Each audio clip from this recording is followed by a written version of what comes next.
Hello guys, good morning সবাইকে। আজকে তোমাদের সাথে হোয়াট আই ইট ডিনারের ভিডিও শেয়ার করবো। আমি আছি এখন বাপের বাড়িতে। সকালবেলা 9:30টার সময় ঘুম থেকে উঠে ভাবলাম তোমাদের সাথে একটু গ্রাম বাংলার পরিবেশটা শেয়ার করা যাক। দেখো, এটা আমার বাবার বাড়ি, যেখানে আমি 20টা বছর ছিলাম। তো দেখো, সকালবেলা উঠে প্রথমে একটু ফ্রেশ হয়ে নিলাম, ব্রাশ ট্রাশ করে। প্রথমে খালি পেটে খেয়ে নিলাম একটু গ্লুকন্ডির জল।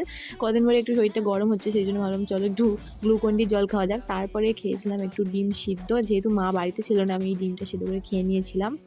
তারপরে খেয়েছিলাম আমার ফেভারিট এখানকার পরোটা আর ঘুগনি, যেটা আমার বন্ধুদের দোকানে, যেটা খেতে আমি খুবই ভালোবাসি। তারপর দুপুরবেলা খেয়েছিলাম লাঞ্চে এখানে মাছের ঝাল আর চিংড়ি দিয়ে ঢেঁড়স ভাজা, এটা খেতে ছিল দুর্দান্ত। তারপরে সন্ধ্যাবেলা খেয়েছিলাম গরম গরম চা আর সাথে ডিম টোস্ট, মায়ের হাতে বানানো। আমি তো এখানে এসে শুধু একটাই কাজ, খাও আর ঘুমাও।